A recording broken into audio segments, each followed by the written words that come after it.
Mirëmbrëma të nderuar shikues të TVM2, jeni me emisionin Zoom. Ndërsa vendi ndodhet përballë disa zhvillimeve të rëndësishme politike nga procesi i rikonstruimit të qeverisë, raportet e fundit të Komisionit Evropian, bllokimi i procesit eurointegruese deri te çështjet etnike dhe zgjedhjet e ardhshme lokale, debati publik është më i ngarkuar se kur. Pikërisht për këtë tema sonte në Zoom do të flasim me një nga figurat kyçe të kabinetit qeveritar, i ftuar për sonte është zëvendës kryeministri për qeverisje të mirë dhe transparencë, zoti Arben Fetaj. Zoti Fetaj, përshëndetje dhe mirë se erdhët në Zoom. Faleminderit për ftesën, kënaqësi jam me ju përsëri. Kënaqësia është gjithashtu e jona. Zoti Fetaj, do të flasim fillimisht për atë që ka dominuar në opinionin publik ditëve të fundit, është rikonstruimi i qeverisë,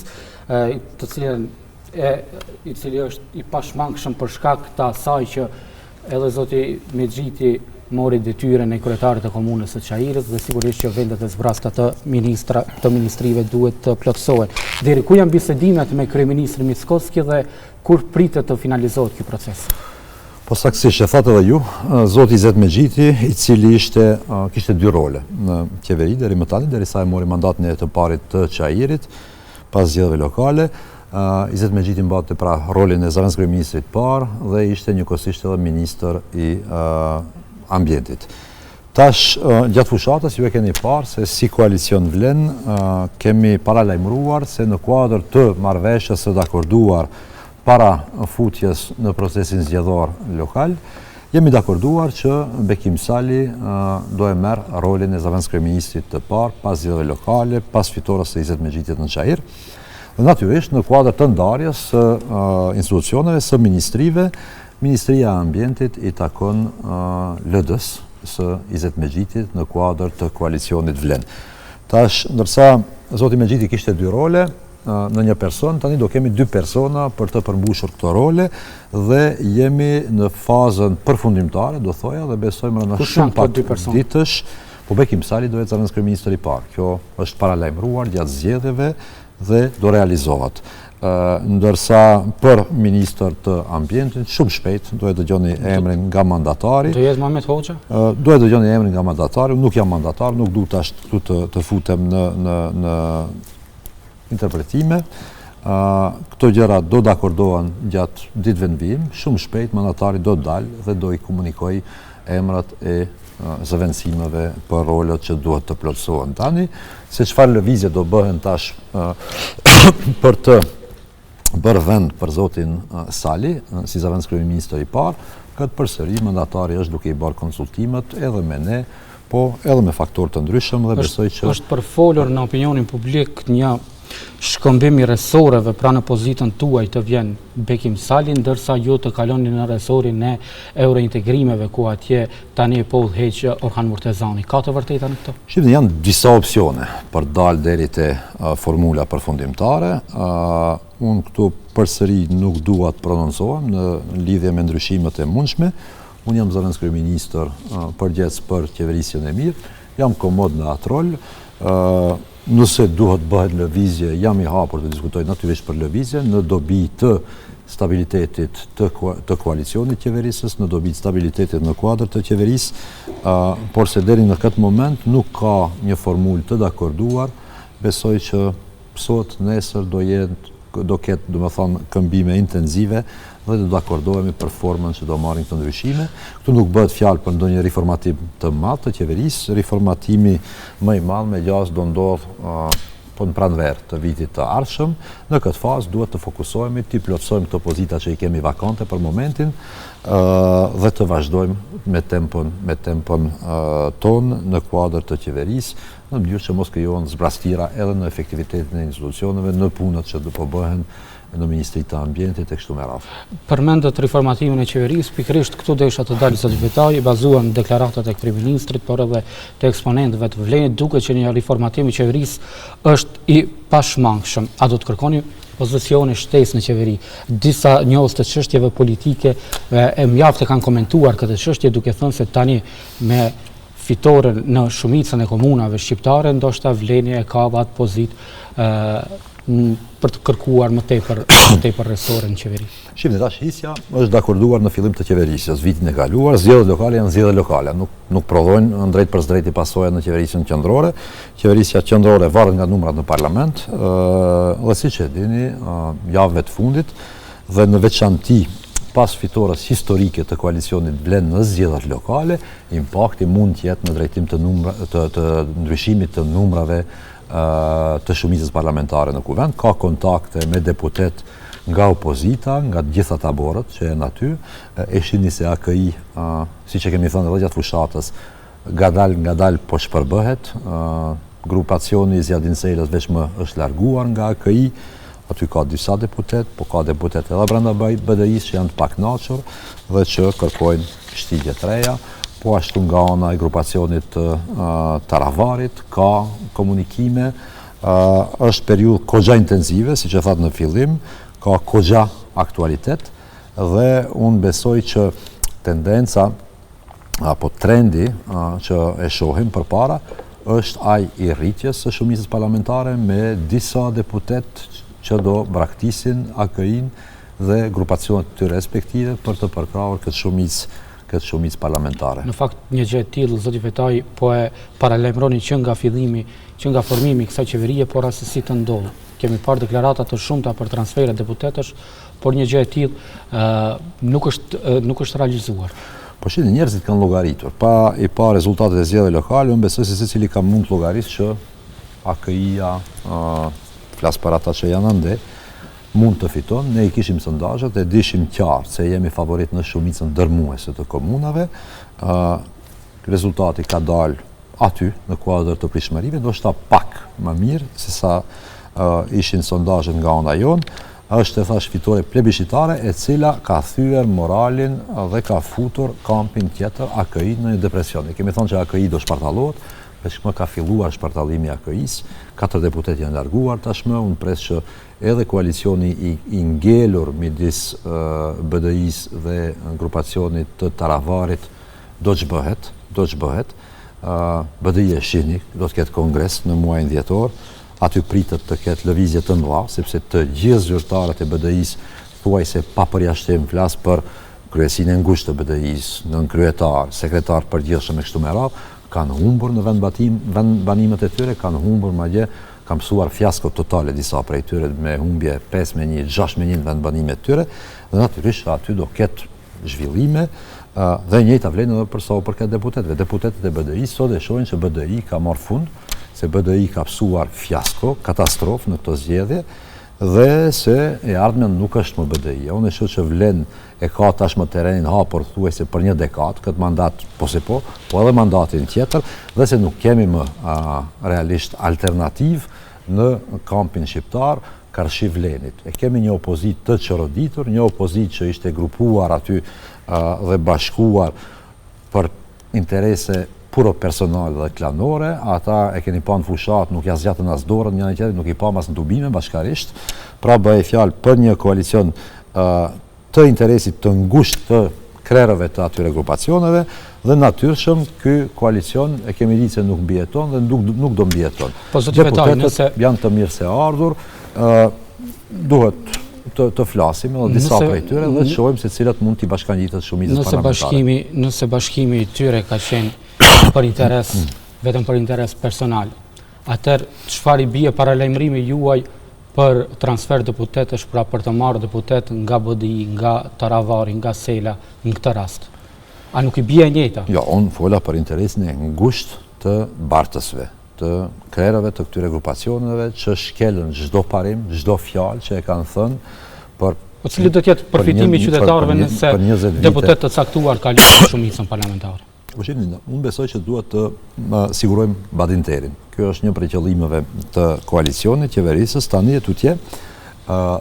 Nuk duhet që të varemi nga votat e askujt, na presin shumë reforma, për të cilat duhet edhe numra, dhe zgjedhje parakohshme parlamentare nuk do ketë, shumica e thash, është shumë stabile, shumica ka fituar bindshëm zgjedhjet lokale. Është një fitore, thash, plebiscitare historike e kësaj shumice dhe e koalicionit vlen. Dhe natyrisht tash fokusi është në përshpejtimin e reformave, që duhet t'i zbatojmë me do e mos. Janë disa procedura caktuara në kuvend ku duhen numra përsëri dhe deputetët e pakënaqur, deputetët që kanë qenë të mashtruar, edhe ata nga Taravari, Sela, me propozime, premtime për pozicione, për ndikim, e kanë parë që aty nuk ka asgjë kombëtare dhe këtë dëshmon më së miri largimi i Zjedhin Selës nga koalicioni AKI dhe deklaratat e disave që janë aty rreth tij që thanë AKI e ka kryer me një fjalë mandatin, e ka kryer qëllimin për cilin ishte themeluar, ata dështuan, tash bëjnë pikë 5 dhe përsëri unë them deputetët që duan të kontribuojnë në reformat që i kemi përpara, që duan të japin kontributin e tyre në kuvend për të përmirësuar standardin e ETS-s, për të ndihmuar në zbatimin e reformave që pritën edhe nga partnerët tonë ndërkombëtar, po edhe që i kemi ne si qeveri në kuadër të programit tonë qeverisës, janë të mirë se ardhur, ata e dinë, dera është hapur dhe ka vend për të gjithë. A ka deputet me cilët po kontaktoni? Po, ka kontakte. Ka kontakte me disa, nuk i them emrat këtu, ka kontakte me disa deputet, mund parafërsisht ta dini edhe ju, po nuk janë pak në numër, madje janë shumë dhe komunikime kemi para zgjedhjeve, po sidomos natyrisht tash pas zgjedhjeve lokale, këmbimet, komunikimet janë intensifikuar dhe po punojmë aktivisht në mënyrë që të bëjmë vend edhe për ata deputet që janë të pakënaqur nga Sela, Taravari dhe Ahmeti dhe nga koalicioni AKI ndërsi. Po, do të ngelem edhe pak për të komentuar zgjedhjet lokale. Zoti Vetaj ju tha që keni bërë një fitore plebiscitare në shumicën e komunave. Opozita këtë ja u konteston për shkak se thonë që kanë fituar votat në shumicën e këshillave, pra kanë fituar numrin e përgjithshëm të votave në këshillat komunal. Zoti Vetaj, pse Vlen nuk po arrin të bëjë një fitore të pakomprometuar? Pse të pakomprometuar? Çka do të thotë kjo të pakomprometuar? Ku e shihni që jemi komprometuar? Nga palë të ndryshme. Unë besoj që opozita e ka rolin e vet, opozita duhet kapët për një fije ka është diku, nëse i shihni numrat, e shihni që realiteti nuk është ashtu si e thon ata. Ne nuk kemi patur lista për këshilltar, për shembull, ku kishin ato Karposh kishin lista. Në Çashk nuk ka pas listë të Vlenit, në disa komuna nuk ka patur listë fare, Plasnis nuk kemi patur listë, dhe tash varet se si numëron ato vota, domethënë në nivelin lokal. Ajo që është me rëndësi është për kryetar komunash, ne si koalicion Vlen, nëse nuk i marr parasysh këto vende ku nuk ka patur Plasnicën, ku nuk kemi nxjerr kandidat, është ndoshta edhe pa rëndësishme të theksohet, po Plasnica nuk është komunë shqiptare, aty popullata është popullat turke dhe nuk kemi parë të rrugës të nxjerrim kandidat aty. Ata e llogarisin Plasnicën si fitore, llogarisin Plasnicën si komunë të BDI-s dhe AKI-s, por se nuk kanë garuar domethënë një terren shqiptar. Dhe me gjitha këto vrejtje, unë them të shikojmë numrat e votave për kryetar komunash. Unë e shoh që ne kemi grumbulluar 94.000 vota për kryetar komunash, karshi BDI-s, AKI-s me 92.000 vota. Pra jemi 2.000 vota përpara, kur nuk i marrim parasysh ato komuna ku ne nuk kemi patur kandidat dhe kur nuk e marrim parasysh natyrisht edhe Gostivarin dhe Vrapçishtin ku procesi zgjedhor ka dështuar dhe nuk mund merren përbazë ato vota që i keni në sistem. Pra, me rëndësi është që ne kemi fituar 10 komuna, BDI ka ngelur në një numër shumë të vogël të komunave rurale, disa xhepe pushtete totalisht periferike, dhe fitoria është e pakontestueshme, fitoria është shumë e pastër, dhe nuk shtrohet më çështja e legitimitetit. Kjo çështje më është harruar. Ata është e vërtetë që kanë kontestuar fitoren tonë në zgjedhjet e fundit parlamentare, po mos harroni se aty ishin 9 parti, gjysa prej tyre nga komunitete jo shqiptare, dhe rrjedhimisht përsëri ato numra lishin margjin për interpretim dhe interpretime të lloj-llojshme. Te vota shqiptare ne jemi bindshëm përpara BDI-s, me zgjedhjet lokale dhe këtë fitore plebiscitare, veç më kemi filluar të shohim sondazhe, jemi shumë para BDI-s tashmë. Ato po vazhdojnë të kërkojnë zgjedhje të parakohshme parlamentare. Ju thatë që nuk do të ketë zgjedhje të parakohshme parlamentare. roli i opozitës është që të kërkon zgjedhje të parakoshme parlamentare vazhdimisht. Ne vetë kemi qenë opozit, e dini ndër vite që vazhdimisht kemi kërkuar zgjedhje. Unë them që atyre nuk u del mirë me shku në zgjedhje, edhe ata janë të vetëdijshëm, ata e thonë këtë sa për sy e faqe. Sondazhet që i kemi ne, që janë të realizuara nga institute prestigjioze, ndërkombëtare, për matje të opinionit, tregojmë që jemi bindshëm thamë, në e përsi karshi BDI-s, dhe se shkuarje në zgjedhje parlamentare, zgjedhje parakoshme parlamentare në këtë fazë, i komenon vetëm koalicionit vlenë, në të vërtetë. Zoti Vetaj, ju përmendët paraprakisht çështjen e zotit Sela që doli nga Aleanca Kombëtare për Integrim. Për momentin kemi një aleancë për shqiptar të ndarë në 3 pjesë. Fatkeqësisht. Si e shihni fatin e partisë që dikur ishte partia kryesore opozitare shqiptare në Fatkeqësisht ashtu është. Fatkeqësisht neve na i mori 2 kryetar Ali Ahmeti radhazi brenda një viti thuajse. Neve na largohen kryetarët, të cilët nuk e di jashtë për shkak të hipotekave apo për çfarë arsye mund të shkelin mbi çdo gjë që kanë thënë dhe bërë për 20 vite karrierë politike, të dytë prej tyre. Po për neve është me rëndësi që strukturat ngelin këtu. Strukturat tona e bën atë që u desh ta bëjnë kur e themeluan Vlenin, kur u bë Vleni, ku Aleanca për Shqiptarët ishte faktori vendimtar të këtij bashkimi opozitar. Fatkeqësisht e patëm përsëri një epizod të njëjtë siç e kishim edhe me Zjadin Selën në rastin e Taravarit, po përsëri strukturat e Aleancës për Shqiptarët qëndruan këtu. Nëse i mirëni rezultatet e zgjedhjeve, e shihni që largimi i Taravarit nga Vleni nuk ka patur fare ndikim. BDI i ka humbur diku 20.000 vota krahasuar me zgjedhjet parlamentare, ne 30.000 krahasuar me zgjedhjet lokale, ne kemi humbur 10.000 për shkak të daljes që është më e vogël siç e dini, krahasuar domethënë ndërmjet parlamentarëve dhe lokaleve, dhe realisht impakti i Taravarit, i shkuarjes së Taravarit në BDI, në AKI është minus 20.000 vota për AKI-n dhe për BDI-n. Te s'ka patur fare impakt, gjë që dëshmon që strukturat dhe votuesit e Aleancës për Shqiptarët janë me mua, janë me Vlenin dhe janë aty ku kanë qenë çdo herë. Pra kushdo që e tradhton idealin e Aleancës për Shqiptarët, i merr fund karriera politike. Kjo do ndodh, edhe ka ndodhur realisht tashmë me Zjadin Selën, e njëjta do ndodhë edhe me Taravarin. Strukturat janë aty. Ne e dimë që zoti Sela ka 4 deputet, diku 3 deputet ka zoti Taravari, nëse s'ka boj.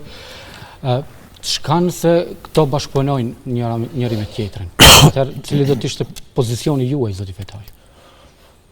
Po ata le të bashkëpunojnë. Unë nuk e di se në çfarë forme mund bashkëpunojnë, kur nuk i flasin njëri tjetrit, dalin nëpër studio televizive, fyhen mes veti dhe tregojnë se cili duhet i kërkojë falje tjetrit. Shkak se është një kërkesë aktivistëve të partisë që Aleanca të bashkohet siç ka qenë. Ne atyre mund t'ju dëshirojmë vetëm sukses nëse vazhdojnë të bashkohen, po në shoqë që nuk kanë strukturë asnjëri as tjetri, aty bëhet fjalë për individ të cilët mund të ribashkohen sepse e dinë se janë faktikisht defaktorizuar në tërësi, e dinë se struktura e Aleancës për Shqiptarët është këtu me mua në Vlenë. Unë besoj që me figurat të tilla të konsumuara, as bashkimi nuk ka asnjë peshë. Kur bashkohen 2 njerëz që janë diskreditu, të dytë dhe janë marru realisht, të dytë janë marru, njëri pas tjetrit, çfarë do bie mund të sjellë bashkimi i tyre. Është mirë që e thash ata deputet që e kanë kuptuar tashmë që edhe lëvizjet e Taravarit ishin një mashtrim, i cili sot e kësaj dite nuk sqarohet për sa i përket arsyeve të kësaj saltoje morale, që është ndruar salto mortale për Taravarin. Ata kanë vend me mua, me Aleancën për Shqiptarët në kuadër të koalicionit Vlen, siç kanë vend edhe të gjithë aktivistët që për një arsye ose tjetrën janë mashtruar dhe kanë vendosur të shkelin mbi po idealin e tyre, po gjithë angazhimin dhe mundit e tyre. Aleanca është shtëpi e madhe dhe ka vend, e thash, për të gjithë janë të mirëseardhur. Mirë, zoti Vetaj, do t'ua bëj edhe një pyetje për riformatimin e qeverisë dhe pastaj do të dalim të flasim edhe për çështje tjera. Në shumë raste, zoti Vetaj, riformatimi i qeverisë bëhet për shkak të menaxhimit apo rezultateve të dobta të individëve të caktuar në qeveri, apo për shkak të politikave të gabuara të qeverisë. Tani në rastin tonë, pse bëhet një riformatim i qeverisë? Shifni, unë besoj se në çdo proces, menaxhimi, duhet kur jenë mes rrugës, kthehesh pak mrapa, shohësh se çka ke kryer dhe përpara çka nuk ke kryer. Dhe natyrisht duhet të analizosh edhe arsyet. Zgjedhjet kadrovike janë zgjedhje kadrovike. Dikush nuk e gjen veten në rolin që i është besuar, dhe është krejt e natyrshme në çdo lloj organizate që të ketë një lloj rishikimi afatmesëm apo jo, të performancës, të arritjeve e kështu me radhë, dhe aty ku imponohet, ndoshta në bazë të dëshmive, në bazë të analizës, të ketë lëvizje. Nëse dikush nuk e ka gjetë veten në një resort të caktuar, kjo nuk do të thotë që nuk e gjen veten në një resort tjetër. Tash ne jemi politikan, shumica prej nesh jemi jurist, ekonomist, dhe mund të lëvizim nga realisht mund të përshtatemi në role të ndryshme. Unë e shoh këtë si praktik të shnosh në fakt, që duhet në mes të rrugës të shikohet çka është arritur, çka nuk është arritur, dhe mandatari besoj e ka obligim këtë dhe duhet të ndërmarrë masat e nevojshme aty ku imponohen masa, sepse ideja është që ne duhet si qeveri në tërësi të përmbushim ato zotimet tona, të përmbushim programin qeveritar me cilin jemi votuar në parlament, kemi dalë para qytetarit, dhe edhe lëvizjet, kadrovike, nga njëherë janë edhe duhet jenë të dobishme në këtë drejtim. U bëra këtë pyetje për shkak se do të dalim te raporti i Komisionit Evropian, i cili noton kritika saktuara. Për shembull, asnjë përparim apo progres në luftën kundër korrupsionit thuhet në raportin e Komisionit Evropian. Pse kjo qeveri për këto 15 muaj nuk arriti të ketë progres të theksuar në luftën kundër korrupsionit dhe kuptohet krimit të organizuar? Tash, lufta kundër korrupsionit mund ndahet në dy pjesë kryesore. Një është prevenimi, ana preventive. Ky është roli i qeverisë, ky është rol edhe i një institucioni për shembull si Komisioni Shtetëror kundër korrupsionit, dhe lufta nga ana represive, ku hyn dënimet në kuadër të sistemit gjyqësor. Nëse i shihni më detajisht raportet e Komisionit Evropian për sa i përket vendit ton, ne nuk kritikohemi nga ana preventive. Ne kritikohemi nga ana represive. Nga viti në vit, në raportet e Komisionit Evropian për Maqedoninë e Veriut, theksohet që Bashkimi Evropian kërkon që të kemi epiloge gjyqësore në rastet e korrupsionit nivelit lartë, apo ai track recordi, pra historiku i dënimeve përfundimtare në rastet e korrupsionit nivelit lartë, ku ne kemi çaluar në 3-4 vitet e fundit, ka patur fare ose hiç vit për vit dënime në rast të korrupsionit në nivelit lartë. Dhe kjo nuk është përgjegjësia e qeverisë. Kjo është përgjegjësia e sistemit tonë të drejtësisë, i cili është një sistem i kalbur, një sistem që gëzon besim prej vetëm 2% të qytetarëve, siç e dini edhe ju, në bazë të sondazheve që janë bërë nga organizata ndërkombëtare. Ne si qeveri, një prej zotimeve të para që kemi pas ka qenë reforma e Këshillit Gjyqësor, e Këshillit Prokurorial dhe largimi i këtij kryeprokurori që e kemi, i cili është pjesë e problemit dhe jo e zgjidhjes. Kemi patur edhe mocione për shkarkimin e zotërisë në fjalë, njëjtë siç kemi patur interpelancë nga ana e Kuvendit për shkarkimin dhe riorganizimin e Këshillit Gjyqësor. Këto vazhdojnë të ngelen prioritetet e kësaj qeverie dhe do ndërmarrim hapa në mënyrë që këto institucione të udhëhiqen nga njerëz me kredibilitet, njerëz që kanë edhe integritetin, po edhe pavarësinë nga ndikimet politike, në mënyrë që më në fund si vend të tregojmë rezultate për sa i përket luftimit të korrupsionit, i cili matet me dënime përfundimtare në rast të korrupsionit në nivel lartë. Ne si ekzekutiv kemi bërë punën tonë. Kemi dorëzuar prej ditës parë kur jemi në qeverisje 10 ndoshta qindra raste të korrupsionit të nivelit të lartë në sistemin ton prokurorial. Nuk ka patur asnjë veprim. Një nga të dyshuarit kryesor, ish zëvendës kryeministri i Grupi, ka ikë. E pat sot që landa kundër tij është në përfundim e sipër, keni parë lajmet edhe ju, dhe se do kërkohet ekstradimi i tij. Ka patur edhe lanë tjera në sektorin e energjetikës, pat edhe arrestime në sektorin e bujqësisë, keni pa edhe arrestimin e një bashkëpartijaku të Taravarit, i cili ishte zënë duke marrë mito, si drejtori i klinikës të geriatrisë. Ne kemi bërë punën tonë, ne nuk kemi toleru asnjë rast korruptiv, zero tolerancë për korrupsionin si ekzekutiv. Që gjyqësori nuk e ban punën e vet. Ne duam të çlirojmë gjyqësorin nga njerëzit e politikës, të vendosur aty nga pushtetet paraprake, por ky është një proces që duhet ta ecim ngadalë. Pjesa tjetër. Është proces kompleks, besoj. Është proces kompleks, po do të bëhet. Do bëhet me do e mos, sepse nuk mund të presim rezultatet mira vitin tjetër në luftën kundër korrupsionit me këta njerëz në krye të prokurorisë dhe të Këshillit Gjyqësor. Këta institucione duhet të çlirohen nga këta njerëz, të cilët, siç e thash, nuk e kanë as kredibilitetin, as integritetin e nevojshëm për të luftuar korrupsionin. Shumë prej gjyqtarëve tonë, prokurorëve tonë janë të korruptuar njësoj si ata që duhet t'i luftojnë, dhe me këta njerëz nuk mund presim mrekullinë. Nga pjesa e prevenimit, keni pa dhe rastin e Komisionit Shtetëror kundër korrupsionit, ku kryetarja akuzohet tashmë, dhe kjo është përsëri skandal me vete. Mirë, atje kemi tani një propozim të ri për Po kemi propozim, po kjo neve na ka bë dam na ka bërë si shtet, kur një institucion i cili është i thirrur, themeluar dhe ka për mandat të vetëm luftimin e korrupsionit, kur shefja e institucionit përfundon vetë si akuzuar, njëjtësin kaluar kur kishim rastin e asaj prokurorie speciale ku kryeprokuroria speciale për luftë kundër krimit dhe korrupsionit përfundon me çanta me qindra mijëra euro në to. Kjo nuk është përgjegjësi e qeverisë. Kjo është përgjegjësi e individëve që janë votuar nga parlamenti në këtë rast apo nga organet vetë rregulluese të institucioneve në sektorin e drejtësisë, të cilat duhet t'i reformojmë me do e mos. Nuk guxojmë që edhe një vit tjetër të kalon me këto përbërje që i kemi në këto institucione, sepse rezultati do jetë i njëjtë. Ne si qeveri procesojmë qindra rasta, atje nuk ka asnjë rast që i cili merr epilog. Mëtej thuhet rekomandimet e vitet e kaluara mbeten të padrejtuara. Vendi duhet të miratoj kodin e ri penal, të zbatoj strategjinë antikorrupsion dhe të siguroj burime të mjaftueshme për institucionet kyçe. Tash, çka do të thonë këto? Më thonë te e para kodi penal, dyta strategjia that dhe e treta burimet e mjaftueshme për institucionet kyçe. Mirë, pik për pik. Tash për kodin penal besoj deri në fund vitit do lëshohet në procedurë parlamentare kodi i ri penal i cili harmonizohet me standardet e Bashkimit Evropian.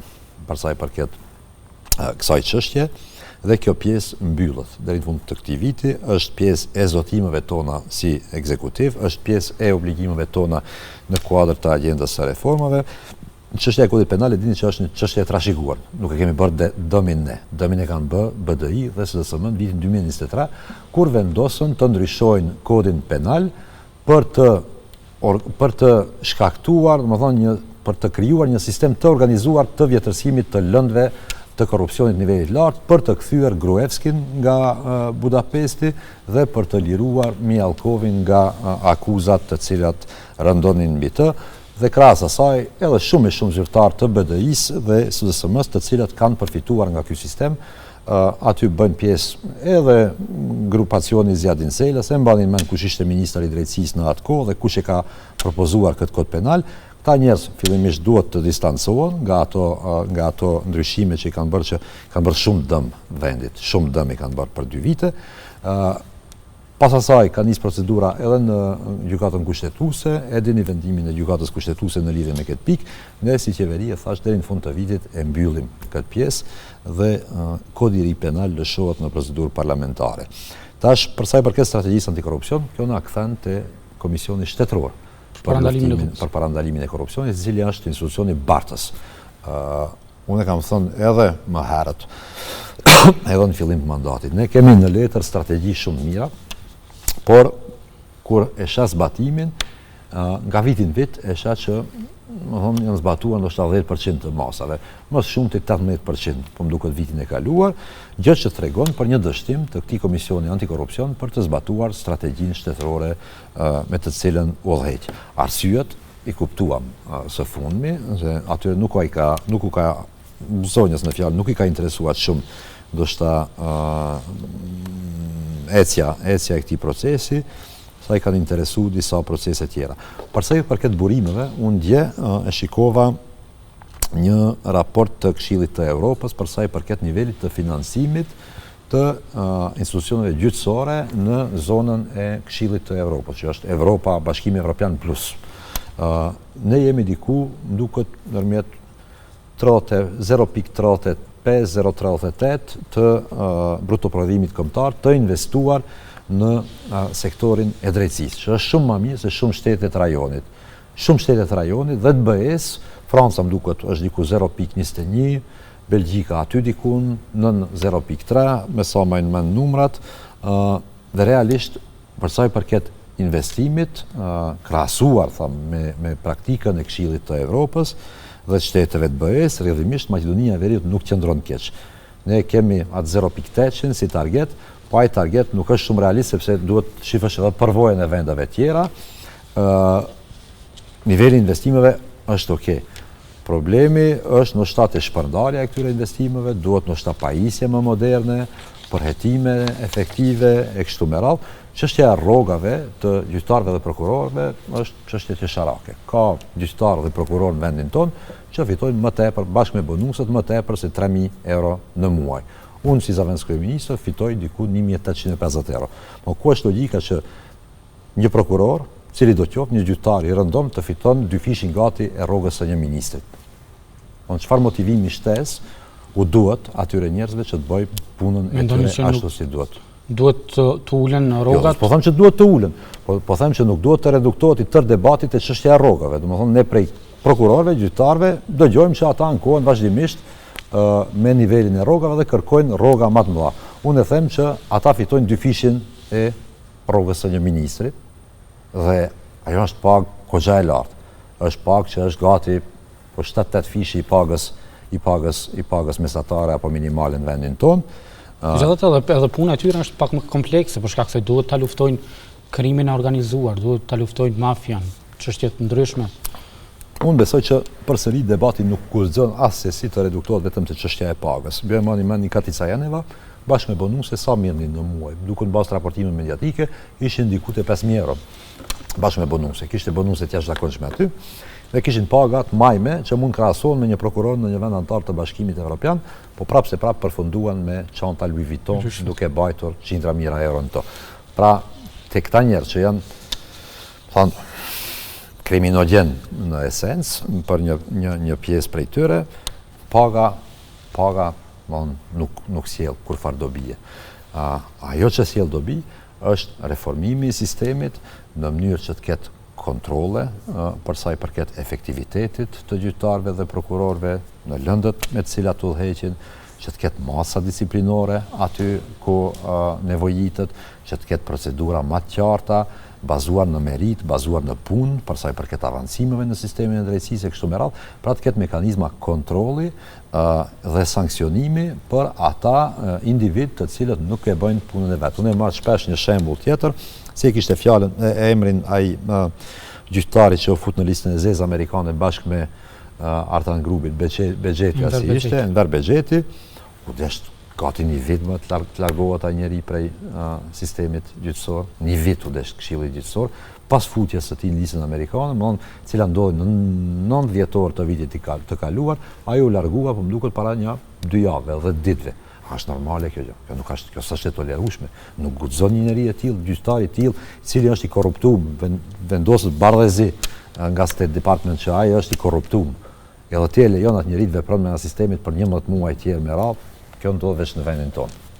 Mirë, atëherë një ndër shqetësimet më të mëdha të raportit të Komisionit Evropian, por sigurisht edhe të qytetarëve të vendit tonë, e sidomos shqiptarëve, është bllokimi i procesit eurointegrues. Këtu kam fjalën për ndryshimet kushtetuese, të cilat janë themelore për të çelë bisedimet, për të nisur negociatat.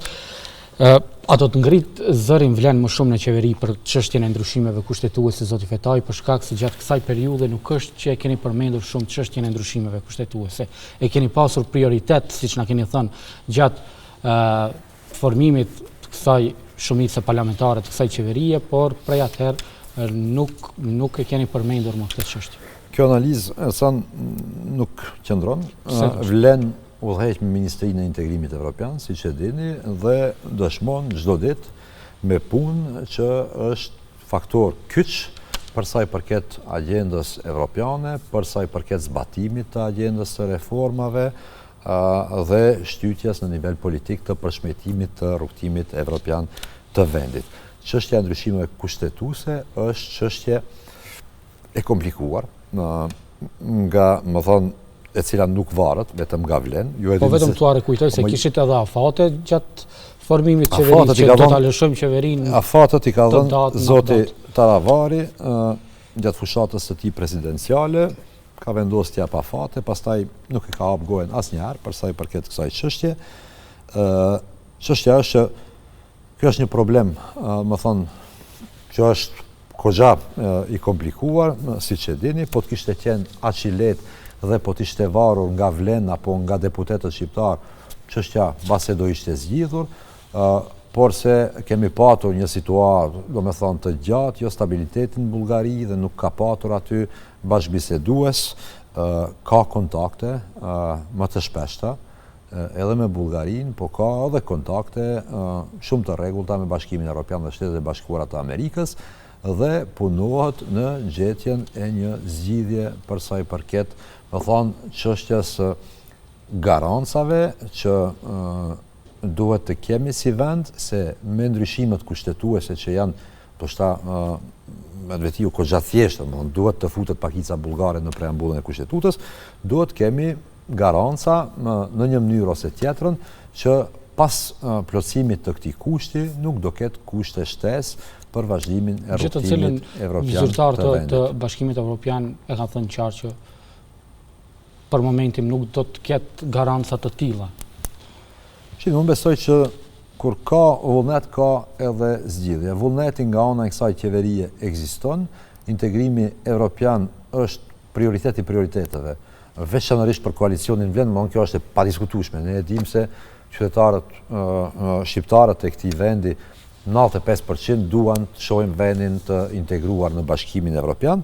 Është prioritet, e kemi dëshmuar me faktin që udhëheqim me Ministrinë e Integrimit Evropian.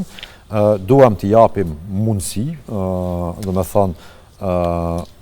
dialogut në këtë drejtim dhe gjejmë një lloj modaliteti që na mundson që të fillojmë procedurën për ndryshimet kushtetuese sa më herët që është e mundur. Interesi jonë është të japim sa më herët që është e mundur.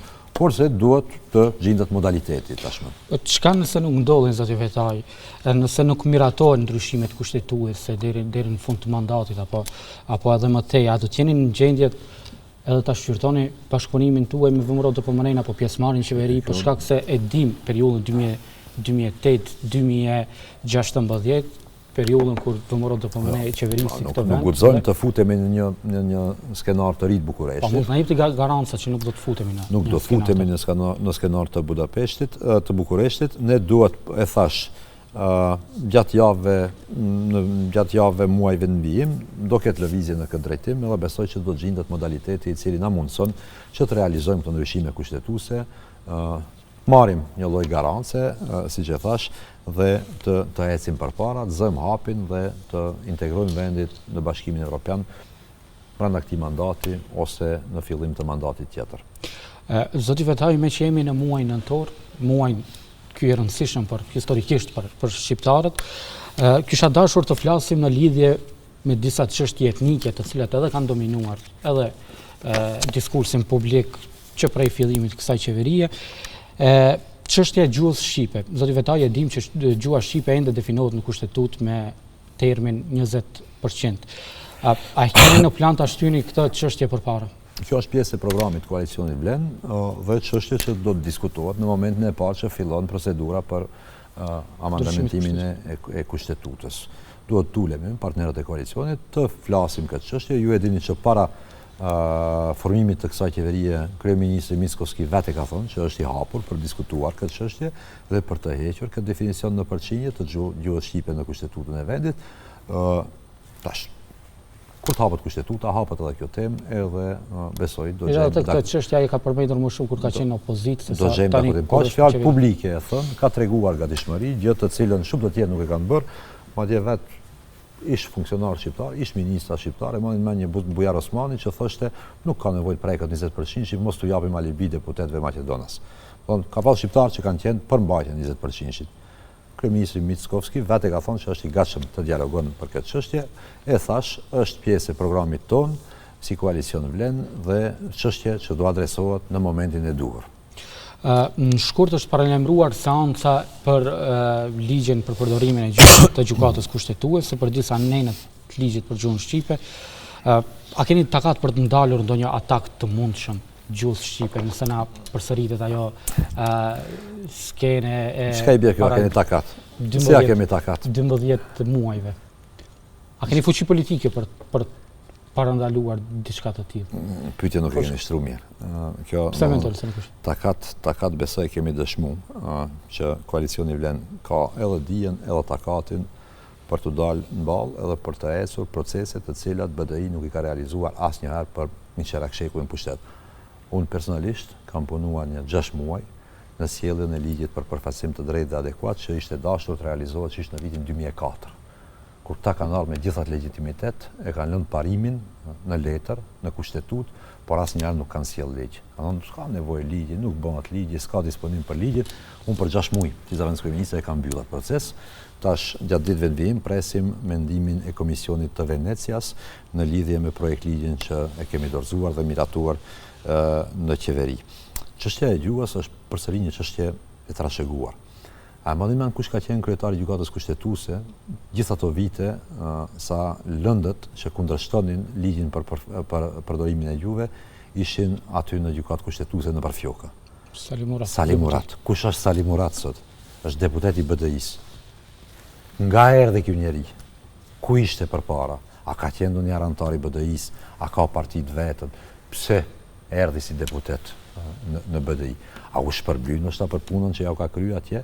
Që se ka mbyll atë çështje, sa ka qenë kryetari i gjykatës kushtetuese dhe e ka lënë këtë çështje të hapur, e cila shumë rastisht hapet në momentin e parë që ndrohet pushteti, apo me ndrimin e pushtetit hapet lënda. I njëjti njeri që ka qenë aty një mandat kryetari i gjykatës kushtetuese e ka lënë në Fjok. Ne kemi thonë gjuha shqipe nuk preket, ajo nuk do preket. Ky vend me kushtetut ka karakter dygjohësor, gjuha shqipe me gjithë këtë definicionin fyes, poshtrues për shqiptarët e këtij vendi në përqindje, është trashëgimi që e kemi nga keqëqeverisja, nga kompromiset e dëmshme të BDI-s. Po gjithë e dim që gjuha shqipe është zyrtare me kushtetut, se dygjohësia është vlerë kushtetuese dhe askush nuk do ta prek gjuhën shqipe në Maqedoninë e Veriut. Zoti Vetaj përmendet ligjin për përfaqësim të drejtë dhe adekuat, më mirë thënë projekt ligjin për përfaqësim. Po, projekt ligj në këtë fazë. Po, në këtë fazë. Edhe sa kohë duhet për të miratuar ky ligj? Po shifni, unë e thash vetë, ne tash besoj në fillim të dhjetorit na kthehet mendimi i Komisionit të Venecias, ata ishin në shtator, në fillim shtatorit, më duket, në Shkup për intervista me palë të caktuara nga qeveria, nga parlamenti, sektori jo qeveritar e kështu me radhë. Tash janë në fazën e përpilimit të raportit, besoj që shumë shpejt kthehet raporti, shohim vërejtjen, shohim a ka nevojë të adresohet ndonjë gjë për ta sjellur ligjin, do të thonë, në përputhje me vlerat, me parimet, me legjislacionin e Bashkimit Evropian e kështu me radhë. Po unë besoj që kemi bërë një punë të mirë me këtë projekt ligj, i cili është menduar si projekt ligj ombrell, kornizë, me shumë çështje teknike që do zgjidhen përmes akteve nënligjore, siç është metodologjia për përfaqësim të drejtë dhe adekuat. Tjetër çështje e përfshirë në ligj aty, në projekt ligj, është harmonizimi të gjitha ligjeve që në mënyrë direkte apo indirekte kanë reperkusione, kanë impakt në çështjen e përfaqësimit të drejtë dhe adekuat që duhet të sjellen në përputhje me ligjin për përfaqësim të drejtë dhe adekuat. Parashifën shumë gjëra, domethënë për sa i përket dëshmive, si puna e letër njoftimit, i referohemi regjistrimit fundit të popullsisë për sa i përket targeteve, kështu me radhë. Unë besoj që shohim, nuk duhet paragjykoj tash, them që mendimi i Komisionit Venecias do jetë kështu ashtu, po unë besoj që do jetë një vlerësim pozitiv dhe duhet të ulemi tani përsëri si ekzekutiv të shohim a ka nevojë të intervenohet apo jo dhe ta dorëzojmë projekt ligjin në procedurë parlamentare shumë shpejt, uroj pas pranimit të mendimit nga ana e Komisionit të Venecias dhe në fillim të vitit të ardhshëm, pas debatit parlamentar, besoj që do kemi ligj në fuqi. Shumë shkurt diçka për këto çështjet etnike dhe pastaj do kalojmë edhe te zgjedhjet e përsëritura në 4 komunat. Zoti Fetaj, e dim që temat që kanë dominuar kanë qenë çështjet etnike për shkak të akuzave të opozitës drejtuar qeverisë, drejtuar Vlenit për çështjen e shqiptarëve. A prisni që edhe në periudhën vazhdim të dominojnë këto tema? Ja, unë besoj që edhe ata e panë, do të thonë, ata kanë pas strategji sa në këtë punë. Ata nuk e kanë pas me bindje, se në kohën e tyre na kanë ndodhur rastet montuara politike, monstra, alfa, ajo kjo, janë vra shqiptar, janë ekzekutu shqiptar në lagjen e trimeve. Janë burg pjesa tjetër që janë ushtar të UÇK-s, gjem që janë abuzu, mashtru, edhe disa prej tyre ekzekutu në kohën sa BDI ishte në pushtet. Ata dilnin në arsitonin këta, kur u thoshe njerëzit apo gazetarët si ju, pse nuk dilnin prej kësaj qeverie antishqiptare, ata dilnin, thonë, po ku shkojmë ne? Në pozitë shkojmë, në qeverisjen tonë, edhe përkundër gjitha manipulimeve, propagandave, po realisht gebelcionet BDI-s që kanë qenë totalisht, do të thonë, mashtrim, nuk ka patur asgjë të vërtet në gjitha propagandë. Ne punuam shumë, në fushat prezentuam të gjitha rezultatet tona, si në nivel të investimeve kapitale në për komuna, dhe çfarë punë kemi kryer nga njëherë. Ne ja kemi bërë dhe jemi duke ja bërë kanalizimin Ali Ahmetit në fshatin e vet. Qerak shekulli pushtet, kanalizim nuk i ka bërë Zajas, i kanë vjedh parët në Zajas, a kupton? 14 milion euro janë vjedh, janë zhduk aty. Me një kompani nga Azerbajxhani. Fshat vet kanë vjedhë, në fshat kanë vjedhë, shtëpinë e vet e kanë vjedhë. Edhe ne u desht me ardhen tonë qeveri, Izet Mexhiti ndau ato fonde nga buxheti i Ministrisë së Ambientit dhe sot i rregullohet kanalizimi Ali Ahmetit në fshatin e vet, sepse ai ka vjedhë parët me njerëz të tij. Njerëz të tij kanë vjedhë parët, grupi e këta i kanë vjedhë parët. Prezantuam gjitha rezultatet tona. Shqiptarët e kuptuan që propaganda e BDI-s është propagandë, që nuk ka gjë të vërtetë aty, dhe rezultati i tyre në këto zgjedhje është ky që është një humbje katastrofale, sepse ata e gabuan strategjinë. Ata menduan që shqiptarët nuk dinë të vlerësojnë, ata menduan që shqiptarët nuk dinë të lexojnë e të vlerësojnë. Deshën t'i mashtrojnë, shqiptarët u treguan që jemi në vitin 2025, sot secili ka qasje në informata, secili ka një telefon, portale, ndjek lajmet vazhdimisht dhe shohin që realiteti është krejt ndryshe. Nuk mund të akuzohet si antishqiptare një qeveri që investon për një vit qeverisje gati 90 milion në komunat me shumicë shqiptare, investon 25 milion në sheshin Skënderbeu, investon 25 milion te Universiteti Nona Terezë, e kështu me radhë, 65 projekte në komunën Tetovës. Kur keni pas as investime? Kur keni pas as investime? Investimet në sheshin Skënderbeu apo në godinën e Universitetit Nona Tereza nuk është që janë lëshuar të gjitha mjetet. Ne e dim. E dim që vetëm 1 milion nga 40 milion janë lëshuar. Po mirë, ajo për një mandat bëhet. Nuk është punë që bëhet për 4 muaj, ajo bëhet për 4 vite. Është proces i shpërndar në disa vite, sepse jemi ky shtet që jemi, ne nuk jemi Zvicër, do kisha dashur të kemi buxhet 50 miliard, po nuk e kemi. Kemi shumë shpenzime për investime tjera kapitale. Koridori 8 nuk e di a keni qenë ande, a e shihni se me çfarë intensiteti punohet. Në 10 orë do shpallet fituesi i tenderit për autostradën për në Blac, Shkup Blac pra. Do bëhet përzgjedhja e ofertuesit dhe do fillon edhe ky projekt. Këtu ka qindra miliona euro që investohen, do të thonë, në infrastrukturë, që në këtë rast janë në pjesët ku banojnë kryesisht shqiptarët dhe dalin ata, do thonë kjo është qeveria antishqiptare, po asnjëherë nuk është investuar në këtë mos. Asnjëherë nuk ka patur atë shumë projekte në komunat me shumicë shqiptare me përkraje të qeverisë. Asnjëherë nuk është sjell ligji për përfaqësim të drejtë dhe adekuat. Asnjëherë nuk është sjell ligji për medresën. Asnjëherë nuk ka patur luftë kundër kazinove siç ka në këtë qeverisje. Kazinot nuk janë mbyllur zoti? Po janë mbyllur kazinot online. E kemi ligjin e ri për lojrat e fatit, të cili u miratua para zgjedhjeve. Aty parashihet distancë nga objektet shkollore, fetare e kështu me radhë, që rezulton me mbylljen e po një numrit më të madh të kazinove na për lagjet. Që kazino online vazhdon të funksionojë ajo kompania, tani nuk më kujtohet emri. Po jo, dhjetra e qindra pa leje si në kohën e Artan Grupit, që i ka dhënë licencët nxezët. Ajo nuk ekziston më. Nuk mundër mos secili më u fut aty edhe me lujt kazino online me entitete nga Serbia, nga Rusia që kanë marrë licenca në Zezën edhe janë toleruar nga Artan Grupi. Kjo nuk ekziston më në vendin tonë. Vendin tonë ka rend, ka ligj, gjatë qeverisjes së koalicionit vlen, ka investime në komuna shqiptare, korridori 8 realizohet, na kanë akuzuar që në korridorin 8 do ta ndalim. Është punu më herët në korridorin 8. Pse nuk e banën ata rrugën për Bllac? Ban 1 kilometër aty dhe ndalën punimet. Ne tash duhet, po e thash, ofertat, më vonë përzgjedhja bëhet muajin dhjetor dhe ai 12 kilometër që do rregullohet brenda këtij mandati. Brenda këtij mandati do rregullohet. Jepni fjalën për këtë? Po, patjetër, po punohet edhe për lidhjen Tetov-Prizren. Po kur nuk ka patur kaq shumë investime në pjesët shqiptare të këtij vendi. Ato kanë qenë gjitha jetime në kohën e BDI-s. E thash edhe fshatrat e veta më kanë vjedh. Fshatin e vetë kryetari aty nuk ka kanalizim se ja kanë vjedh fondet. Mirë, do flasim në lidhje me zgjedhjet e përsëritura në Gostivar, Vrapçisht, Qendër dhe Mavrov, por sigurisht do të përqendrohemi te Gostivari dhe Vrapçishti aty ku keni pasur kandidat. Me çfarë strategjie zoti Vetaj do të garoni në Gostivar dhe Vrapçisht? E kam fjalën, do të jenë kandidatët e njëjtë siç kanë qenë në zgjedhjet e 19 tetorit apo do të garoni me kandidatë të tjerë?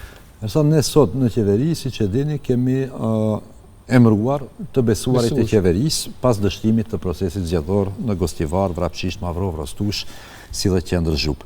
Në Gostivar kemi shkuar me zotin Fadil Xhelili, i cili është ish gjyqtar, avokat, penalist dhe një burr me një bagazh të madh, profesional e kombëtar. Në Vrapçisht shkojmë me Bunjamin Kadriun, po ashtu një profesionist i dëshmuar. Për sa i përket kandidaturave, do shohim gjatë javëve në vijim, a vazhdojmë me të besuarit në fjalë, apo... Ka gjallësa që të vazhdoni me kandidatë të cilat janë përzgjedhur nga qeveria si të besuar? Është çështje që duhet shohim. Unë nuk du këto të prononcohem, them do jetë kështu apo ashtu, është çështje që duhet ta shohim brenda koalicionit dhe të vendosim kush do jenë kandidatët përfundimtar në këto dy komuna. A është një përpjekje për të shtrirë kontrollin në këto komuna? Pse kontroll? Çka të bëjmë në ato komuna përderisa s'ka kryetar legjitim Gostivari as Vrapçishti? Vrapçisht Iseni, kryetari i komunës atje, e ka mshel komunën, nuk ka komunë në Vrapçisht. Po mirë, Valban Limani ka qenë ushtrues detyre. Po, deri kur? I emëruar nga kush, i zgjedhur si? I emëruar nga këshilli, kuptohet. A është legjitim në momentin që ai këshill nuk ekziston? A është kryetar komune? Ai ka qenë ushtrues detyre deri në zbërjen e atij këshilli. Deri në zgjedhjen e kryetarit të ri. Po i emëruar nga këshilli. Po nuk është zgjedhur. Ai këshill nuk ekziston, rrjedhimisht Valboni nuk ka mandat më. Nuk mund të shkon në punë në komunën e Gostivarit, është e kundërligjshme që të shkon në punë. Ai ka theksuar se këtë çështje do ta adresoj në Po le ta adreson, po edhe ne kemi, sektor ligjor në qeveri dhe e dim saktësisht që shkuarja e tij në punë pas dështimit të zgjedhjeve është e kundërligjshme. Dhe prandaj parashihet në ligj çështja e keni lexuar ligjin për vetë qeverisë lokale dhe shihni aty nën për nën, në të natë 1, 2, 3 duket janë, ku parashihet procedura në rast të dështimit të procesit zgjedhor në zgjedhjet për kryetar komunësh. Kjo është e paraparë me ligj, nuk ke si ik, tu nuk bëhet fjalë për kontroll politik, kjo bëhet fjalë për zbatim të ligjit. Po jo, nëse vazhdoni me kandidatë të cilat kanë qenë besuarit e qeverisë, e kanë fjalën për zotin Xhelili dhe zotin... Po kjo s'ka lidhje, kjo nuk është çështje e rëndësishme për mua kjo. Çka ndodhi faktikisht në Gostivar, zoti Vetaj, për shkak se është komentuar shumë kjo çështje e Gostivarit dhe Vrapçishtit, se a ka qenë bojkot i heshtur i Vlenit, a ka qenë ndonjë revanshizëm ndaj Taravarit për atë që u largua nga Vleni? Ja, Ersan, për të tash përsëri, thash, kemi një opozitë që shpif vazhdimisht, që bën propagandë të ulët, merrni numrat e zgjedhjeve të fundit në Gostivar dhe do e shihni se BDI dhe Aleanca në atë kohë bashkarisht kishin nxjerrur mbi 30.000 votues në zgjedhje. 13 edhe 18.000 po më duket për njërin palë dhe tjetrën, gjithsej 31.000. Në këtë zgjedhje sa i nxorën? Sa i nxorën shumë pak, as gjysmë nuk e nxorën. e atij numri, edhe procesi dështoi. Unë besoj që kjo është pasojë e dy fenomeneve. Fenomeni i parë është largimi në masë që ka ndodhur, shpopulimi në masë që ka ndodhur në Gostivar. Gostivari është komuna që ka humbur më shumti banor, kryesisht shqiptar, për këto 10 vite, 20 vite të fundit. Gjysma e banorëve të Gostivarit, brenda 2 regjistrimeve janë zhduk, kanë ikur në... A pajtoni me pretendimet e zotit Limani që nuk janë pastruar listat? Ja, unë nuk besoj që kjo qëndron. Ne kemi ndjek procesin zgjedhor, nuk ka patur parregullsi të këtij lloji, nuk ka të bëjë. Madje unë do thoya që është e kundërta shpeshherë, ka njerëz që unë kam pas raste të caktuara që ka pas, domethënë, indicie për të kundërtën e asaj. Sidoqoftë, këtu bëhet fjalë për një dëshpërim, besoj, të qytetarëve, të banorëve të komunës së Gostivarit në lidhje me koalicionin antiparimor, jo etik midis Taravarit dhe BDI-s, dhe ata njerëz të cilët janë dëshpëruar, janë zhgënjur në masë të madhe nga ky koalicion, kanë vendosur mos dalin në votim. Dhe këtu për jetësinë, edhe për shpopullimin në Gostivar, edhe për dëshpërimin dhe revoltën që mund të ketë pasur te banorët e Gostivarit në lidhje me këtë koalicion jo parimor, e bartin BDI dhe Taravari, jo ne, si Vlen. Ka sinjale në opinion që përveç AKI-s dhe Vlenit mund të ketë edhe një kandidat tjetër nga rrallët e Aleancës për shqiptarët të kraut të Zjadin Selës në Gostivar. Si e shihni këtë? Është çështje e tyre, ato nuk janë pjesë e AKI-s, e kanë thënë publikisht, janë larguar aty, është e drejtë e tyre demokratike që nxjerrin kandidat. Po s'du t'i komentoj më tepër. Mirë, do flasim edhe për unifikimin e Vlenit, për paralajmërimin për unifikim të koalicionit Vlen. Mendoni që nevojitet unifikim në një parti politike me një kryetar, apo jeni mirë kështu siç jeni? Jo, besoj që më njëherë pas zgjedhjeve lokale jemi ulur si leadership i Vlenit dhe kemi nisur, procesin e dakordimit të mënyrës së unifikimit të koalicionit Vlen. Unë besoj që unifikimi është i domosdoshëm.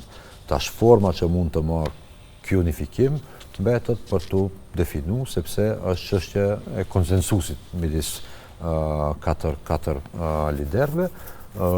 Unë personalisht, po dhe gjithë kryetarët jemi shumë qartë për unifikimin e Vlenit. Besoj që Vleni ka qenë ajo mrekulli që e kanë pritur shqiptarët në vendin tonë për shumë gjatë, për një çerek shekull, sepse partitë opozitare shqiptare, partitë që janë antipodi BDI-s, asnjëherë nuk arritën të bashkohen në të kaluarën dhe nuk i tejkaluan egot individuale të kryetarëve të tyre, kryesisht.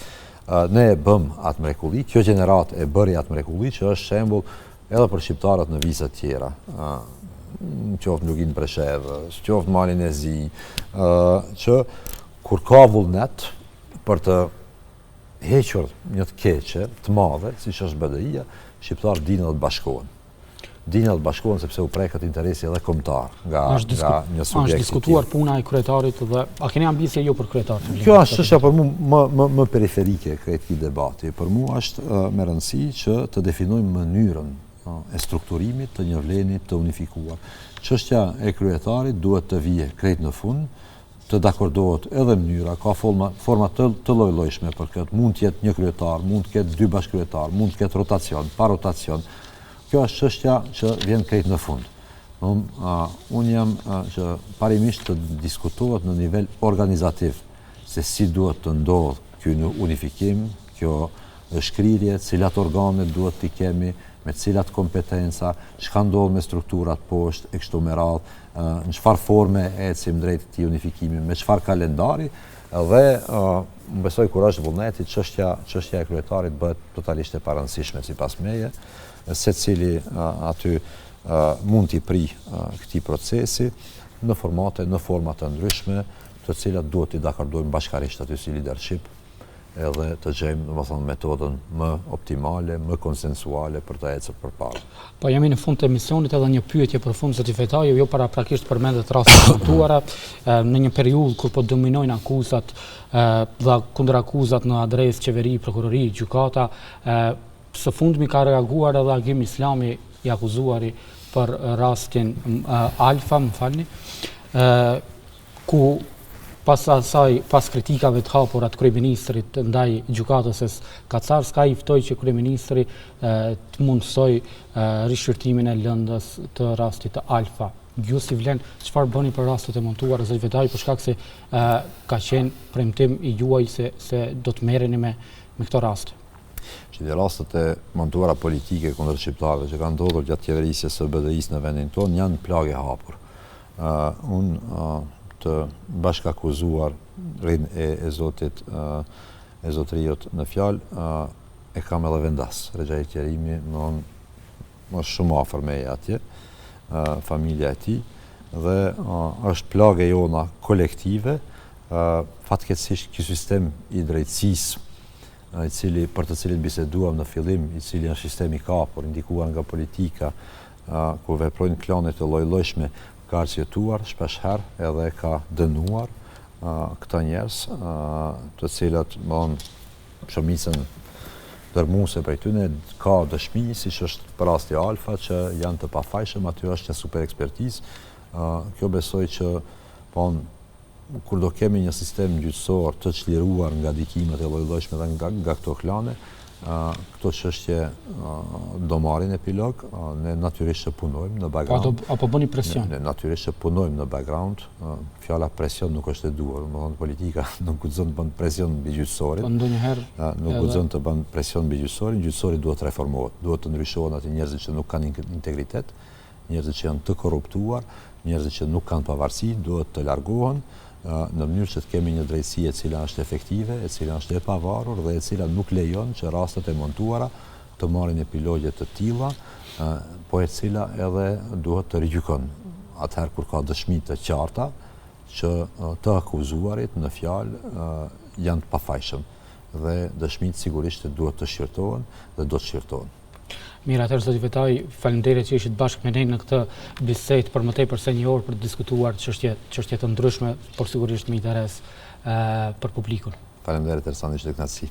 Kënaqësi është gjithashtu e jona, shikues të nderuar, ne këtu po përfundojmë këtë intervistë me zëvendës kryeministrin Arben Fetaj. Ju faleminderit edhe juve për vëmendjen, deri të martën e ardhshme, bashkë mirupafshim.